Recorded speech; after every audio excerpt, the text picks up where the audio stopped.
Hi, my name is Zam. I'm a high school student and a certified ethical hacker. No matter who you are, peace of mind is invaluable. Roman emperors who had all the riches in the world had to live in constant fear of being assassinated in their sleep because it happened all the time. And nowadays, with all of our expensive devices and sensitive information, peace of mind is nearly impossible to achieve, at least for those who are knowledgeable about the harsh reality of digital security. So, while you should live in constant fear of your devices being easily hacked, a quick relief, often given to those who have such fears, is getting an antivirus. But what if I told you antiviruses aren't exactly a fix all or the ultimate solution to securing your devices? Antivirus is exactly that. It's a quick relief, only designed to make you feel better and make you not pull your hair out. Because in today's episode, I'm going to tell you why you probably don't need an antivirus. I know it sounds insane because in cybersecurity, telling somebody to get an antivirus is like the IT guy telling you to unplug something and plug it back in. So, why is antivirus not a no brainer? What would you call that? A not a no brainer? A brainer? I don't know. It's because relying on one app to protect all of your systems, all of your data, and all your privacy is a bad bet, especially when almost every single antivirus app has proven to be vulnerable at some point in time. No antivirus tool, paid or free, can catch every single bit of malicious software that may potentially come into your device. You need secure passwords, two factor authentication, data encryption, backups, automatic software updates, smart privacy tools installed in your browser. You need to be careful about what you download, what apps you get. You need to be careful about what email attachments you're opening up. And this is why a traditional antivirus suite is just insufficient to protect against like every set of known viruses. There are potentially an infinite number of malware and its variations that can be made to look like normal trusted programs. And once those enter your system, they can deliver system breaking code or malware that will wreak havoc on your devices and expose your information. So while antivirus firms are constantly updating their detection systems and their antivirus to outwit these malware sources, they're never going to be able to keep up with the malware creators' intent of bypassing these antivirus systems. Why? Because defense can only adapt in relation to offense. And if you watch basketball, you know this. Offense develops faster. Why? Because defense has to react to what offense does. Offense can do whatever it wants. So let's go over a quick terminology lesson before we get deeper into this. I use the word malware a lot, but malware just means bad software. And it includes anything that runs on your computer that is generally harmful or has consequences. So, antivirus is kind of an outdated term that software makers still use just because it's relevant and it's attention getting. Because let's say back in the 90s or 2000s, these types of malware like viruses, Trojan horses, and worms started getting attention and were becoming huge threats. So they had to coin this term antivirus to sell their products and make it seem like this is what's going to protect you and your computer from all these bad things that are emerging.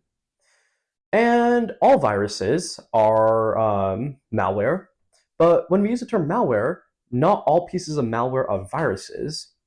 So the term virus or malware or hack are kind of thrown around interchangeably, but they're not exactly the same. So let's get back to the point. So why you probably shouldn't install a full antivirus suite from a known or reputable brand. I know it sounds insane, but there's a couple good reasons. So the first one is going to be the vulnerabilities. So the nature of how antiviruses detect these malwares or these pieces of malware is a problem because, as Tech Republic explains, software security necessarily needs a high access level or a lot of privileges on a computer to operate effectively. Otherwise, it's insecure because it doesn't have the full extent of control it needs on your system. So let's say a virus wants to get down to the root level of your computer where the very basis of your computing is done. That means your antivirus or your anti-malware system also has to access that very base level of computing. And this means that if your antivirus system is vulnerable or it's had a data breach or it's been hacked, your system's completely done. So companies like Symantec, Norton, and Kaspersky are major antivirus vendors that have all suffered from critical vulnerabilities.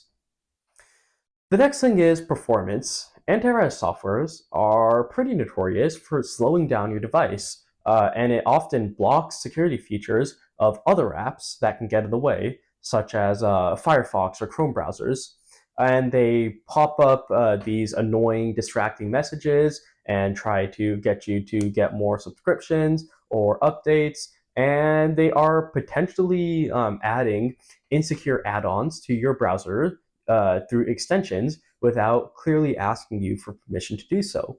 If any of you guys have a Windows computer, you might be familiar with McAfee, which is a antivirus software that just constantly pops up with these like annoying glaring red notifications that you just can't get rid of, and it's always trying to sell you something new. It's terrible. It's pretty much like adware. Your antivirus software is like equivalent to like a really like safe virus running on your computer that you just can't get rid of. That's how I think of it. The next thing is privacy. At least with free antivirus software, there are problems with what that software can access and what it can share with the company, and those are big privacy concerns. Because good security isn't free. Nobody's just going to give you a great free antivirus with no strings attached. And the more money they have to put into the product, they have to make back for profit, because that's how a company works. So they have to collect your data about your computer, and they have to collect your browsing data and your websites through maybe like browser extensions, and they have to sell that to companies for advertising. And they can also hijack your search history and break your security to add advertisements. And they can link these advertisements to your email signature, assuming they've gained access to that part of your browser. And for these reasons, it's not usually recommended that people spend like the time or the money to add traditional antivirus software to the personal computer when you're dealing with sensitive or lucrative information.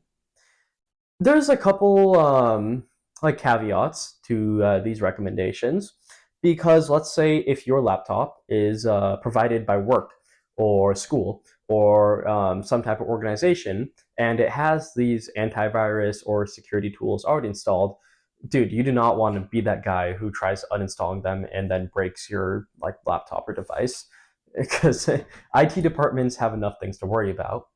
And that the reason why those things might go on advice is because organizations have system-wide security needs based off of the threat models they've made, and those differ from the ones on your the needs of your personal computer, because hackers are more likely to go after these corporations rather than your own like personal accounts, right?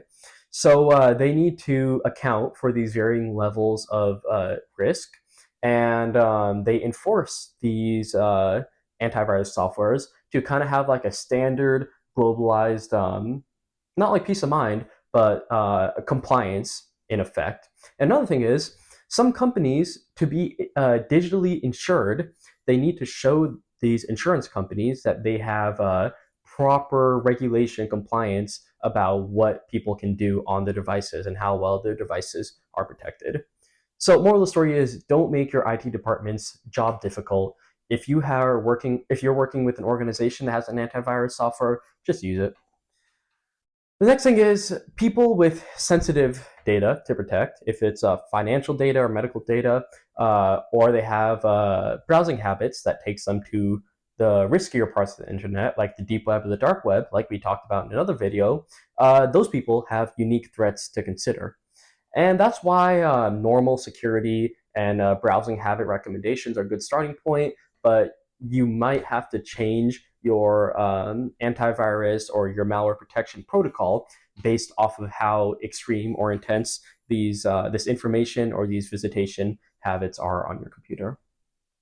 So let's go over some more popular antivirus systems and why you probably don't need more than what's already installed in your computer.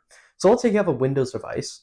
You have a built-in antivirus software in your device on all Windows devices called Windows Defender, and Windows Defender is most likely good enough for you and your personal use.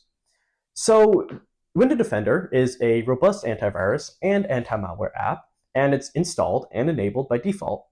So the AV Test Institute independently tested Windows Defender and gave it a recommendation in December of 2019 because it had nearly perfect rating in performance. And because Windows Defender is a default app for Windows 10, and it's the same company who made your operating system, they don't really advertise it. They don't upsell or nag you or turn it into adware the same way McAfee might. And this means it doesn't have the same trickery needed and annoyance needed to try to get you to use the product. And also, it's deeply integrated within the OS. Why? Because it is a product of Windows.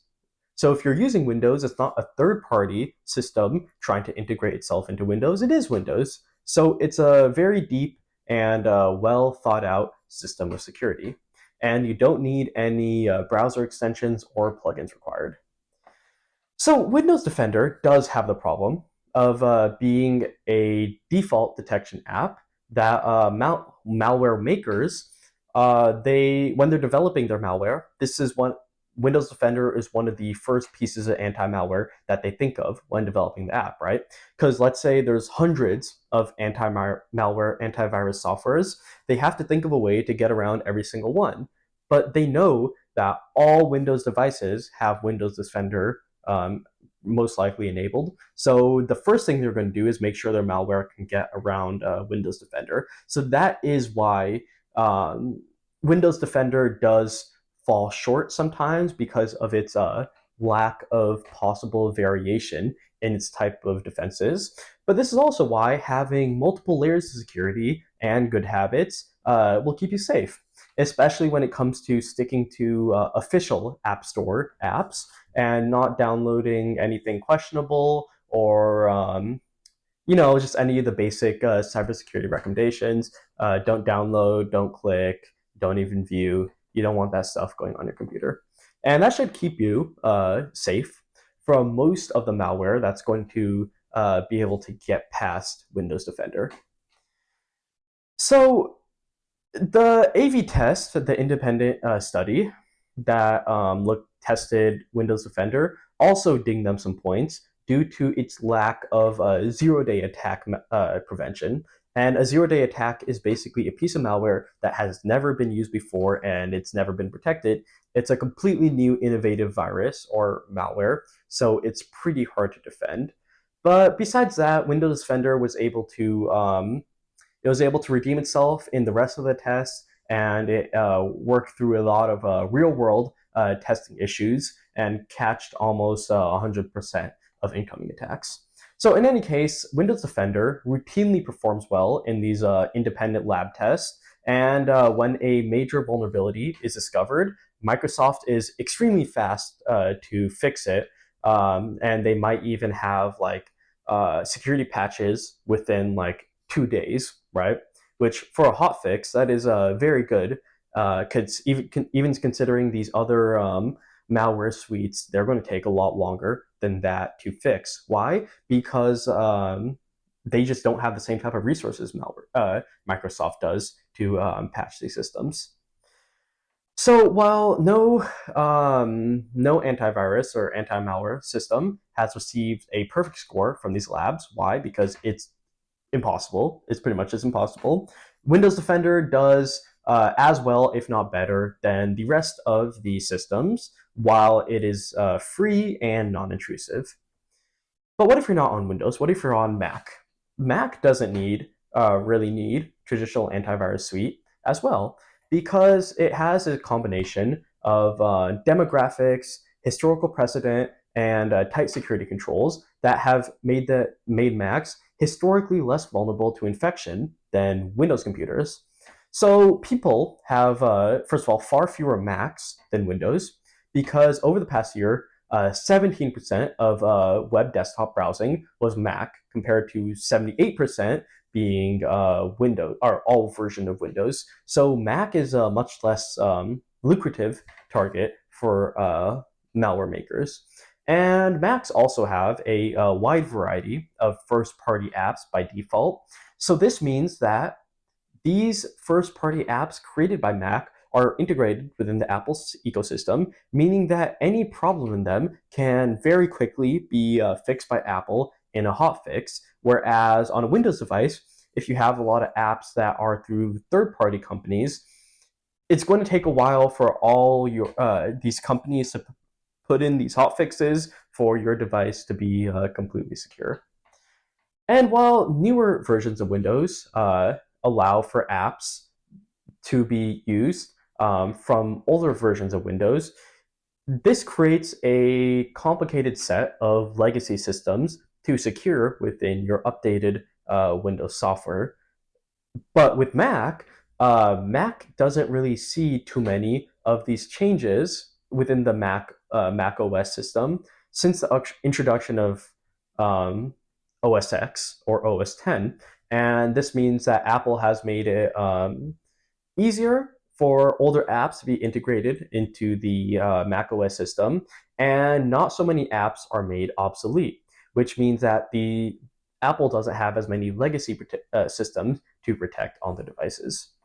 And okay, well, in macOS Catalina in 2019, some of the older 32-bit apps became obsolete as Mac completely switched over to 64-bit apps. But Catalina was still able to add security fixes that made running malicious software difficult on these obsolete apps, and it also made downloadable apps have more variety of permissions and access controls, like accessing files, microphones, cameras, and other services when you install them. As when before, yeah, the apps weren't made obsolete, so they weren't made legacy, but they didn't have these tight access controls that Mac OS does have now. And basically, all this means is it's pretty dang hard to install malware on an Apple device now. And that doesn't mean Mac has no vulnerabilities, because Mac owners who install like a bad browser extension are just as vulnerable as Windows or Linux users. And like an example of this is, I think in 2012, the Flashback malware exploit used a Java vulnerability and tricked more than 500,000 Mac users, which is roughly 2% of all Macs. And there are some reports of Mac malwares growing, but the built-in security protections of macOS means that this growing malware is usually more like a nuisance, kind of like adware, rather than like a really bad malicious software that's going to just blow up your computer. So you should still be safe when computing on a Mac, and like install only applications that are from the App Store, and be careful of what browser extensions you get. Only get vetted, legitimate browser extensions. But besides that, you should be pretty safe. And whether you're on Windows or Mac, you can still feel free to get an antivirus software or an anti-malware suite because, if you want to take my opinion with a grain of salt, just say, hey, it's better safe than sorry. I just want to sleep at night. That's fine. You might be throwing away some money, but realistically, what were you going to do with it anyways? So that's why I think anti-malware isn't as important as you might think. And for most people, it's probably just not necessary. But you know what?